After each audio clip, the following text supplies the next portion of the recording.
And now we welcome to Great Day TV, Frank Basile, who everybody has heard this name. I've heard this man's name for years, and I didn't meet him until just a few weeks ago. Frank Basile is a philanthropist.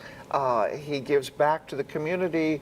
He's been in charge of large corporations. Your resume goes on and on and on. How would you describe yourself? Well, I would say that I am a person who enjoys life, who really enjoys being with people like you, Patty. You've written books. 13 books? 14. 14, he's been busy. You've traveled around the world. You are a certified public speaker, a motivational speaker? Yes. You've done so many different things. Many people would say, okay, I want to retire now. I just want to have fun. But you want to give back. Why? But you know what? I'm having fun while I'm doing that.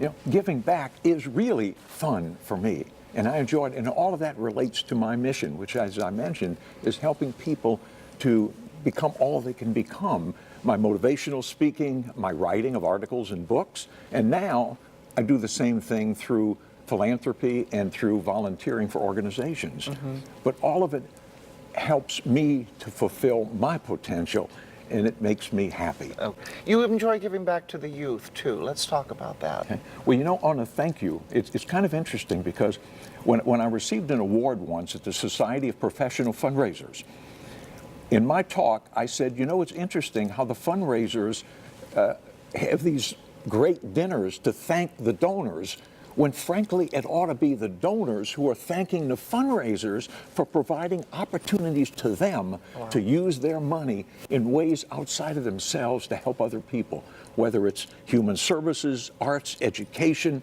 health, whatever it is. They wouldn't know of these opportunities if the fundraisers wouldn't present the opportunities to the donors like myself. So we should be given the thanks.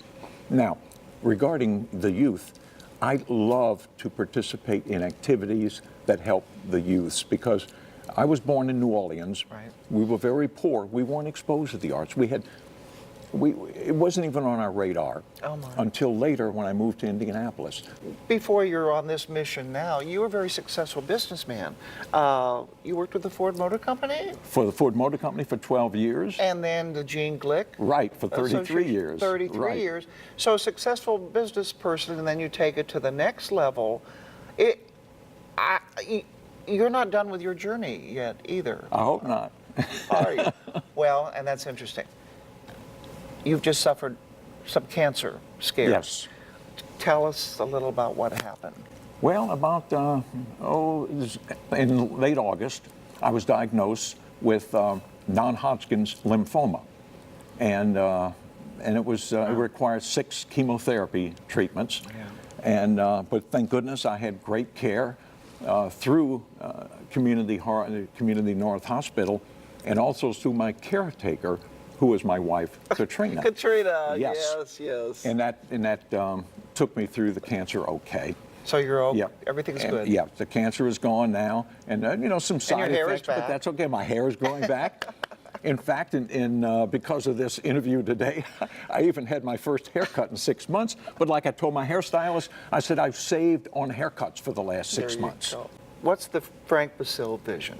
You know, is that we work together, that we stay positive, and that's one reason why, frankly, I like your show, because you emphasize the positive. We have enough negatives going on in the world, but we need to emphasize the positive. And that's what I'd like to see for our city, for our country, is to move in a path that says, you know what, this is really a good day, and it can be even a better day thing. And I can recall one of the first experiences I had was when I was going to school and a tuition was coming due, and again, we were poor and we were unable to make the tuition. And so, but we had an old truck, and I was 14 years old, and I took that old truck, I drove it to the farmer's market in New Orleans, and found a farmer who wanted to go home and sold me his whole load of watermelons. And I drove that old truck to they call those parishes there instead of counties. So it was a parish outside of New Orleans. I parked in front of a farm, and I sold those watermelons, 3 for $1, and I sold every one of the watermelons and paid my tuition.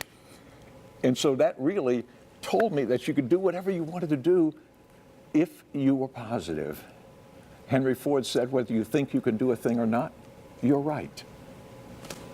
And that's so true. You, the perfect seed from the watermelon story to make this grow. I am so happy to know you and to call you a friend. Thank you, Patty. And I feel the same way about Thank you. you. Thank you so much for all that you do for everybody. I mean, I'm going to thank you for everybody. And we'll see more with Frank Basile coming up on Great Day TV. Thank you.